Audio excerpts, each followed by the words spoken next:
The Coal Miners' Revolution, Legislative Reaction and Reform. In 1921, southern West Virginia was up in arms. The coal miners in that region were in open rebellion, fighting with their employers. West Virginian coal mines were the most productive in the nation, but were notorious for their horrible conditions. For generations, the miners had endured abusive conditions. Now, they had snapped. Since the start of the coal mining industry in West Virginia, the companies had complete control over their employees' lives. They had total control over people's lives. You had to buy your goods at a company store. You didn't get paid in U.S. dollars. You got paid, official U.S. currency. You got paid in company script, which was maybe a coin with a company's logo on there, or a piece of paper that had your hours that you worked.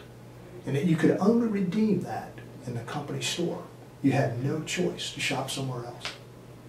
And they could dictate to you the price that you had to pay. There's no competition there. And they owned your home. So if you went out on strike to demand your rights, to try to better your economic condition, you were subject to eviction.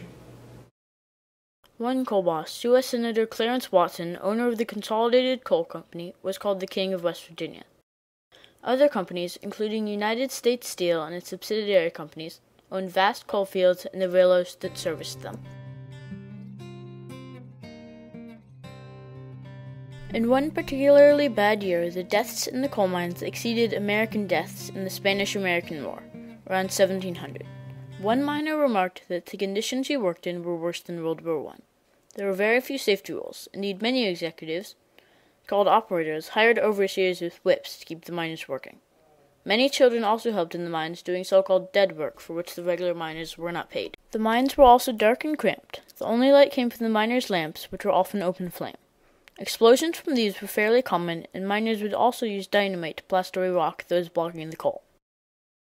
An incorrectly placed charge could bring down the mine, and miners were sometimes caught in the blasts.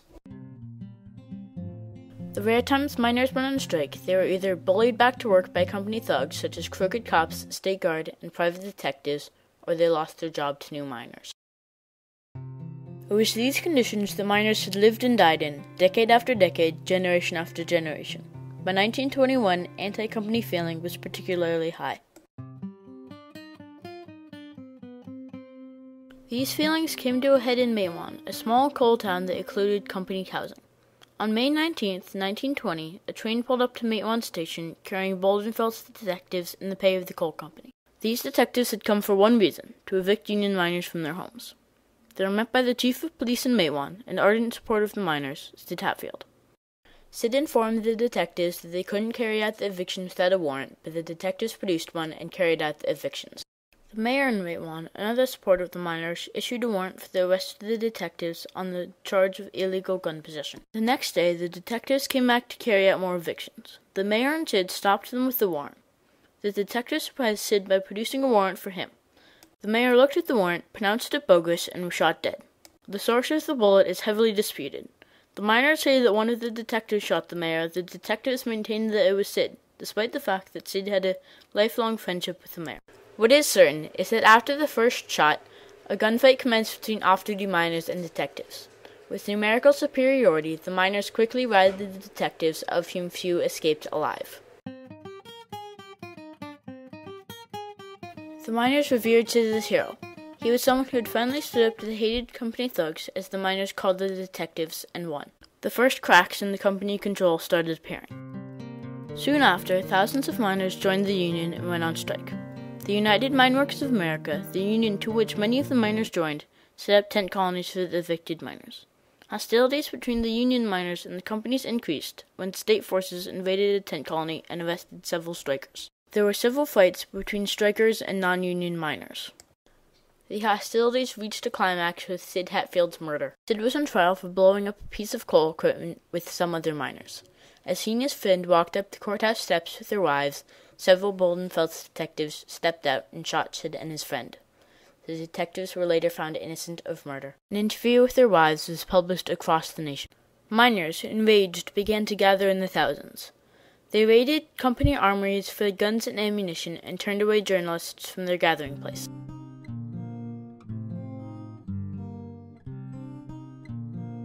It was these striking miners who ignited the greatest labor conflict the United States has ever seen, the Battle of Blair Mountain. Once the miners had amassed a force that numbered in the hundreds of thousands, they started to march to Mingo County, where Matewan was, and where striking miners were being arrested. However, one obstacle stood in their way: Logan County, a place that had a reputation for keeping the Union out and the company in control. The coal companies believed it was their right to have complete control over their employees' lives, and they would keep that right by any means possible. No miners were striking in Logan County simply because the Union was so hated. One Union worker came into Logan, but was dead within 24 hours. The sheriff, Don Chaffin, was just as determined to stop the miners as they were to get through.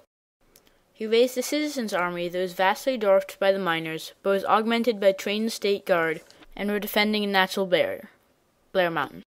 About 2,000 or 3,000 men on top of the hill, entrenched in with machine guns all along the top of the hill. And that my cousin had told me that they wasn't going to let anybody pass.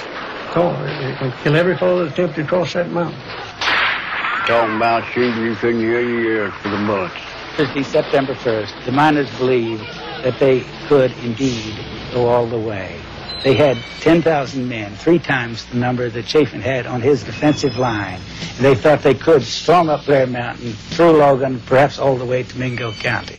For several days, the armies fought at a standstill, both filling the air with bullets and shouts.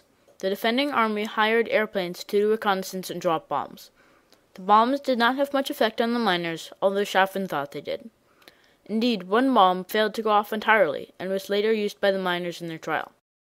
However, the defending army had one advantage: the sympathy of the nation. For the entire battle, West Virginian officials were pleading with President Harding to send federal troops, and eventually he relented. The miners immediately surrendered when they heard this, as they did not want to fight the national government. The miners considered the battle a victory, as they had made the U.S. Army come and stop them. However, after the fighting, the Union lost all presence in West Virginia, and conditions got even worse than before the fighting. World War I gave hope to mine workers and their families that they could do better for themselves through their union, advance themselves, negotiate with their employers. And once that's cut off as a possibility in 1920, they don't recover themselves until the 1930s with Franklin Roosevelt's New Deal, which guarantees workers the right to organize through the Wagner Act, the National Labor Relations Act of 1935. So it's that long before they can reestablish the Union. The New Deal, which was caused in part by the miners, gave them new hope.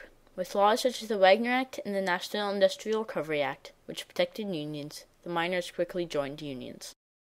In fact, Logan County was organized within 2 days, West Virginia within a week. This legislation also extended to other industries as well.